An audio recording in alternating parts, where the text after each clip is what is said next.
या कामासाठी जुना व्हिडिओ प्रभाग क्रमांक 10 मध्ये कोरोनाच्या काळापासून आम्ही केलेल्या कामाबद्दल जनता आमच्या पाठीशी राहील आणि निश्चितपणे राष्ट्रवादी काँग्रेस पार्टीचे दोन्ही उमेदवार महापालिकेत जातील। 10 मधून निश्चितपणे आम्हाला खात्री आहे। लाडक्या बहिणीचे मतं ज्यांच्या नेतृत्वाखाली लाडकी बहीण योजना सुरू झाली ते या राज्याचे सध्याचे उपमुख्यमंत्री आणि पूर्वीचे मुख्यमंत्री एकनाथ शिंदे साहेब त्यांनी मुख्यमंत्री होते त्यावेळेला आणि सभागृहामध्ये महाराष्ट्र राज्याच्या विधिमंडळामध्ये ज्यांनी प्रस्ताव मांडला ते राष्ट्रवादी काँग्रेस पार्टीचे राष्ट्रीय अध्यक्ष, राज्याचे उपमुख्यमंत्री आणि राज्याचे अर्थमंत्री अजितदादा पवार साहेब यांनीच या ठिकाणी लाडकी बहीण योजनेची या ठिकाणी स्कीम आणली आणि ती स्कीम राष्ट्रवादीचे नेत्या आदित्यताई तटकरे ही महिला बालकल्याण विभागाच्या त्या मंत्री आहेत, त्यांच्या मंत्रालयाच्या माध्यमातून हा प्रस्ताव अजितदादाकडे आला आणि अजितदादांनी सभागृहामध्ये एकमताने या ठिकाणी मिळाला। तर लाडकी बहिणीचा सर्वात मान तर या ठिकाणी कुणाला असेल तर ते अजितदादा पवार यांच्या राष्ट्रवादी काँग्रेस पक्षाला आहे, कारण का त्याच पक्षाच्या आमच्या पक्षाच्याच या ठिकाणी आदित्यताई तटकरे असल्यामुळं आम्ही हा प्रस्ताव मांडलेला आहे। महायुतीचं जरी सरकार असलं परंतु लाडक्या बहिणींना या ठिकाणी महाराष्ट्रातल्या लाडक्या बहिणींना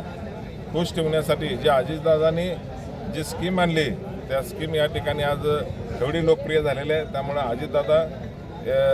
सर्व आमच्या लाडक्या बहिणींचे दादा आहेत आणि त्या पद्धतीनं सर्व आमच्या लाडक्या बहिणी सोलापूरमधल्या सुद्धा राष्ट्रवादी काँग्रेस पक्षाचं घड्याळ या ठिकाणी खणखणत या ठिकाणी सोलापूर महापालिकेच्या सभागृहामध्ये लाडक्या बहिणींचा आवाज म्हणून या ठिकाणी आम्ही मैदानामध्ये येणार आहे आणि ते आशीर्वाद आम्हाला या ठिकाणी मिळाल्यामुळेच आम्ही या ठिकाणी हे काल लॅमिनेशन फॉर्म दाखल केलेले आहे। या कामासाठी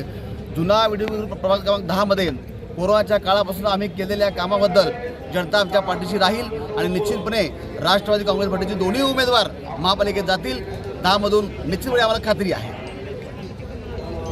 लाडक्या बहिणीचे मतं ज्यांच्या नेतृत्वाखाली लाडकी बहीण योजना सुरू झाली ते या राज्याचे सध्याचे उपमुख्यमंत्री आणि पूर्वीचे मुख्यमंत्री एकनाथ शिंदे साहेब त्यांनी मुख्यमंत्री होते त्यावेळेला आणि सभागृहामध्ये महाराष्ट्र राज्याच्या विधिमंडळामध्ये ज्यांनी प्रस्ताव मांडला ते राष्ट्रवादी काँग्रेस पार्टीचे राष्ट्रीय अध्यक्ष, राज्याचे उपमुख्यमंत्री आणि राज्याचे अर्थमंत्री अजितदादा पवार साहेब यांनीच या ठिकाणी लाडकी बहीण योजनेची या ठिकाणी स्कीम आणली आणि ती स्कीम राष्ट्रवादीचे नेत्या आदित्यताई तटकरे ही महिला बालकल्याण विभागाच्या त्या मंत्री आहेत, त्यांच्या मंत्रालयाच्या माध्यमातून हा प्रस्ताव अजितदादाकडे आला आणि अजितदादांनी सभागृहामध्ये एकमताने या ठिकाणी मिळाला। तर लाडकी बहिणीचा सर्वात मान तर या ठिकाणी कुणाला असेल तर ते अजितदादा पवार यांच्या राष्ट्रवादी काँग्रेस पक्षाला आहे, कारण का त्याच पक्षाच्या आमच्या पक्षाच्याच या ठिकाणी आदित्यताई तटकरे असल्यामुळं आम्ही हा प्रस्ताव मांडलेला आहे। महायुतीचं जरी सरकार असलं परंतु लाडक्या बहिणींना या ठिकाणी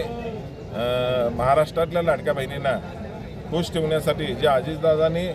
जी स्कीम आणली त्या स्कीम या ठिकाणी आज एवढी लोकप्रिय झालेली आहे, त्यामुळे अजितदादा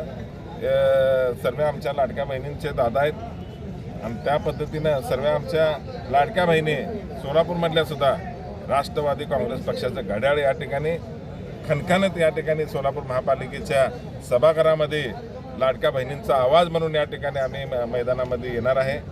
आणि ते आशीर्वाद आम्हाला या ठिकाणी मिळाल्यामुळेच आम्ही या ठिकाणी हे काल लॅमिनेशन फॉर्म दाखल केलेले आहे। Like, subscribe, click on the bell.